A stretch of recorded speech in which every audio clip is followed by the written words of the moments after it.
A smile also appeared on Antonio's face. He thought that it was not in vain that he had noticed this guy on the day of the battle. Ethan himself was already at the limit of his strength. Continuing with the exercises, Antonio said he was confident that the hero's reaction time that day was not just a coincidence, but that his well-developed stamina helped him maintain his pace. After these words, Antonio accelerated again, challenging Ethan.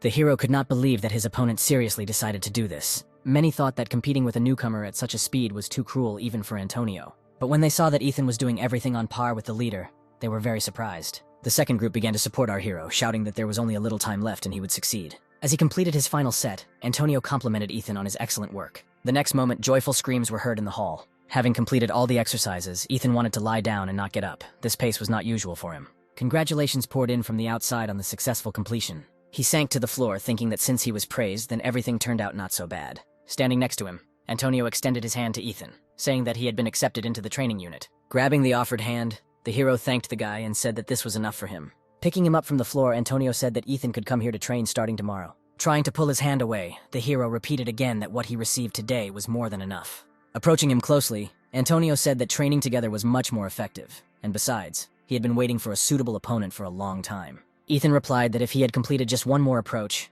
he would have died, and also reminded that Antonio is annoyed by people like our hero. Ignoring all his words, the guy slowly said that it took him a whole year to find a member for his unit. Ethan realized that he was completely unheard and there was no point in arguing with Antonio. A few days later, our hero stayed after school to clean the classroom. He sighed heavily, thinking about the fact that he didn't want to go to training today. Ethan still couldn't believe that he actually ended up in Antonio's unit, despite the fact that he absolutely did not want to encounter him ever again.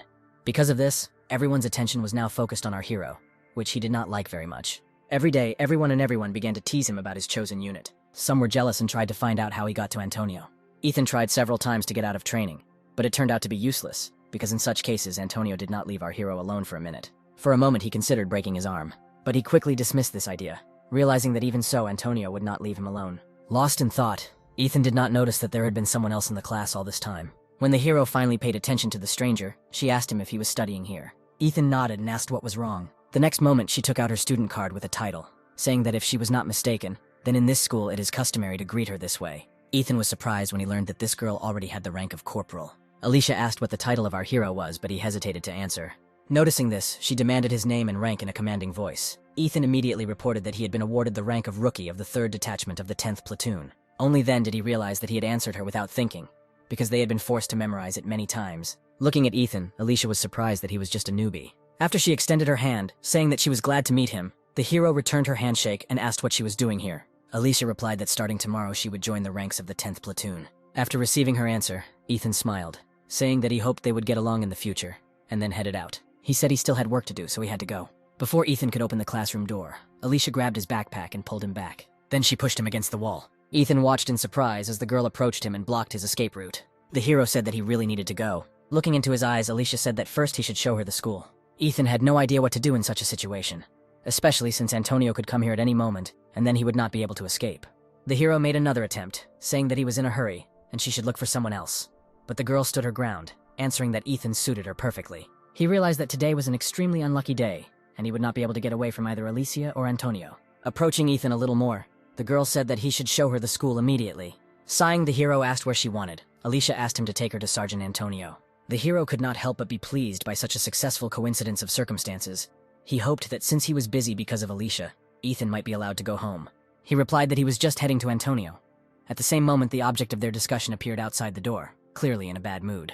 The leader of the unit opened the door, making Ethan startled at the sudden appearance. When he asked if our hero had thought about skipping today's training, Ethan replied that he was just going to it. Alicia turned to the guy who came in, asking if he was Sergeant Antonio. He replied that she should communicate more respectfully with elders. The girl said that the distribution of ranks prevails here, rather than age. Approaching him closely, she asked if his rank was higher than hers. Without waiting for his answer, Alicia pulled away from Antonio, saying that they were about the same level. Loosening his tie, he asked if she wanted to make sure. Ethan noticed their belligerent attitude and asked them not to start a fight right there. Suddenly, Alicia switched the topic, asking if Antonio had a girlfriend. The guy replied that there was no one. Smirking, Alicia said that this is quite obvious.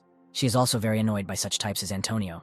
He replied that in this regard their feelings are mutual. Then she took a couple of steps back, saying that he should come up with something for decency, be it a girl or a bride. When Antonio asked what Alicia was talking about, the girl replied that her family was quite conservative, so for his own safety, it was better for him to listen to her advice. Ethan, standing on the sidelines, had absolutely no idea what was going on, or what the relationship was between these two. Having lost interest in Antonio, the girl switched to our hero, asking if he wanted to date her. Ethan was surprised by such a sudden question from the girl. He asked why him. She replied that they were the same height, and she liked it when the interlocutor's gaze was on the same level as her. Confused, Ethan replied that it was too sudden and he needed to think, surprising Alicia with his reaction. For some time she just stood there looking at the guy. Afterwards the girl smiled, saying that he was embarrassed and looked quite cute. Approaching him, she asked what rank his ability was. Hesitating, Ethan replied that he had an F rank. Alicia backed away from him, saying he was lying. The hero replied that he was telling the truth. Taking a step forward, the girl said that such people simply do not exist. Antonio intervened in their argument and reminded him that it was time for Ethan to go to training. He asked the girl to leave so that he could pick up his ward. Sometime later, our hero was completing the last set of pull-ups. Seeing that Ethan's body was already trembling, Antonio said that he was only staying for the last time. When the hero sank to the floor in front of Alicia, the girl admitted that she thought that their training was just an excuse, but to her surprise, the guys were actually playing sports all this time. Turning to the girl, Ethan asked her for help. Since she decided to follow them, the girl replied that she did not see the need for it. The hero was amazed that only recently she demanded to show her the school, and now instead she is watching their training. Pointing to Ethan, she asked why Antonio was training with him. He replied that the guy was an ordinary beginner whom he decided to help because for him, physical characteristics are more important than rank, and he had also been looking for a suitable partner for a long time. The girl smiled, guessing that the real reason was not so simple. Approaching Antonio, she said that she did not understand why waste her time on him, only if he did not see some potential in Ethan. The guy tensed after her words. Alicia asked him to tell her what Ethan was hiding. After what she saw during this training, the girl was sure that Ethan's abilities were much higher than just F rank. Antonio replied that he knew nothing. Alicia realized that it would be difficult to extract any information from him. Then she decided that it was best to ask Ethan himself about it. Lying on the floor, the hero replied that the girl was very mistaken about him. He was just a useless F rank newcomer. From his answer, it was too obvious to Alicia and Antonio that this was a lie, but they could not do anything about it. Sighing, the unit leader grabbed the hero by the shirt, saying that there was plenty of time to rest and they needed to continue training. The next day, Mr. Reed announced that there was a new student in their class. Looking towards the door, he told the girl that she could come in. A couple of seconds later, a smiling Alicia stood in front of the whole class. Everyone looked at her with interest, because it was the first time someone had been transferred to them. Alicia turned to the teacher, asking where her place was. The man replied that she was sitting on the horse with the first squad, but first she needed to introduce herself. Having determined where Ethan was sitting, the girl replied that she liked the third squad and headed in his direction, ignoring the teacher's objections. Walking past the rows, Alicia asked to be placed in the third squad. Ethan and his seatmate watched the new girl in bewilderment. Pointing to her neighbor Ethan, Alicia said she wanted to sit there and asked to switch seats. The guy replied that this was his place and he did not intend to give it up. The girl didn't like his answer, hitting the desk with her hand and leaning towards the guy. She asked if he really didn't want to change seats, adding threatening notes to her voice. He had no choice but to give her his seat. When the girl took her new place, one of the guys called out to her. Glenn asked displeasedly who she thought she was to allow herself to do such a thing. Smiling, she asked if his rank was really higher than hers, after which she said that she knew that among the students the highest rank was corporal, and she was precisely a corporal. Glenn stated that he was the leader of the squad, but the girl no longer listened to him, telling the teacher that she would sit here. Mr. Reed approved of this new girl's arbitrariness. Alicia turned her attention to Ethan, noticing how he sighed resignedly, covering his face with his hands. The girl asked if he really didn't like her so much that he looked so unhappy. Placing her hand on his shoulder, she said that she sat next to him in the hope of establishing communication with each other, but now she does not know what to do.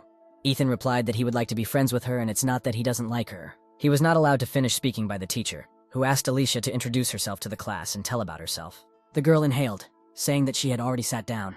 A moment later, she stood up and said that she would introduce herself from here. Glenn turned around, saying that she needed to stand in front of the whole class, because these were commonplace rules of decency. Alicia replied that she could be heard well from here, and then she smiled sweetly, saying that she was very pleased to meet everyone. Other students couldn't help but notice her for her overly impudent behavior. When she said that her rank was corporal and her manifested ability was White Jade Goblin, everyone was very surprised. Alicia finished her story by saying that she hopes for productive studies together. Mr. Reed and many of the students did not take their surprised glances off the girl until the very end. Ethan also looked at the girl. He didn't expect someone like her to be interested in him. He knew that White Jade Goblin was the only inheritable ability. Usually abilities are not inherited, because the engraving of the soul, the essence of which is manifested in abilities, cannot be the same. One day, people appeared who believed that they could pass on their ability to others. In this way, they wanted to make it stronger, more accurate, and more dangerous, like a sharp blade. One of the families succeeded in this after some time. It was the Kim family, whose members were descendants of the king of the Shan dynasty. They had to leave their families and devote themselves to education and battles. To protect their bloodline, they adhered to internal marriages. All children born into this family had pale, marble-like skin. Thus, this family managed to acquire an inherited ability that allows them to summon a White Jade Goblin. But over time, it turned out that only the daughters of this family could summon the goblin. After several centuries, the family's numbers declined greatly and the clan was on the verge of extinction. In the last generation, a child was born who could summon a sword-wielding goblin. The girl adopted all the abilities and hidden skills of her family. Currently, Alicia was the only one who possessed the highest level of swordsmanship. She was special from birth and was a true genius. Having finished telling her story, the girl asked if she could sit down. Mr. Reed, who had not completely recovered from the shock, replied that she could sit in her seat.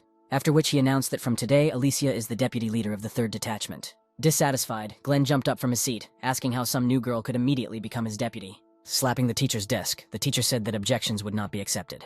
Glenn understood that his place as leader was under threat, and he did not like it very much. Meanwhile, Ethan said that Alicia turns out to be quite famous. The girl in turn replied that she was just pretty, that's all. Looking into his eyes, she said that not only she was special here, but he was too, because it was not often that you met someone with an F rank. Ethan had never heard anyone of his rank being called special before. Sighing, he asked Alicia to stop looking for something in him that was not there. Laughing, the girl replied that she would definitely reveal all his secrets. Glenn couldn't think about anything other than the emerging threat in the person of the new student. He was determined to show this impudent girl his place at all costs. After the lesson ended, a big break began, during which everyone rushed to the dining room. Some have discussed how Alicia would be much better as the leader of the 3rd Division than Glenn, who is inferior to her in many ways. Sean remembered that on the day of the battles between the squads, Glenn gave strange orders, hiding behind other people's backs all the time. Walking past Glenn, Sean's interlocutor admitted that at first she thought of Alicia as a simple, arrogant girl. But after watching videos of her fights, she realized that she was great at giving orders. Elena still can't forget how cool Alicia was in that battle in the video. The girl had no doubt that Alicia would soon remove Glenn from his position. Listening to all this, the anger inside their current leader began to boil more and more. He realized that if he did not immediately do anything about the new girl, she would immediately take his place. Alicia herself was in the classroom with Ethan. Rising from her seat, she invited him to have lunch together. Our hero refused her offer, saying that he still had cleaning to do. Grabbing him by the vest, the girl said that she had no one to be with, to which Ethan objected that she was currently the most popular student in school. After letting him go, Alicia replied that she hated those who communicate with her only because of her merits. Ethan apologized to the front, saying that he would not be able to join her at lunch because he was really very busy. When he listed to her everything that he had to do for the period, Alicia said that this was too much for one person, and even the leader of the squad could not do it all alone. Ethan looked away and agreed that it was really difficult to do this alone. Leaning closer to him, Alicia asked if he ran errands for the other leaders for an hour. Her look became wild when she suggested that Ethan could carry out the assignments assigned to him by the whole class. Moving away from the girl, the hero replied that he helps everyone else from time to time. It seemed to him that if you start dividing responsibilities, complete confusion will begin, and asked that Alicia not misunderstand this situation. The girl listened to her friend in surprise. When he finished his explanation, Alicia pursed her lips in irritation. The next moment, she again grabbed Ethan by the vest and dragged him along with her. When he asked where they were going, the girl replied that she needed to deal with those who were irresponsible about their responsibilities, shifting them to others. Walking into the cafeteria where all her classmates were, Alicia easily found Michael and approached him. He looked at her in surprise, asking what she needed. The girl asked if he was not appointed responsible for cleaning the office. If this is so, then why does he shift his responsibilities onto the shoulders of someone else? Spreading his arms to the sides, Michael replied that this should be a given, since Ethan was only an F rank who could only be entrusted with this kind of task. With her hand over his mouth, Alicia told him she wasn't interested in his pathetic excuses. Smiling, she said that everyone must mind their own business. Alicia considered bullying the weak to be a very low act. She said that she would not stoop to something like that, and hoped that Michael understood perfectly what she was driving at.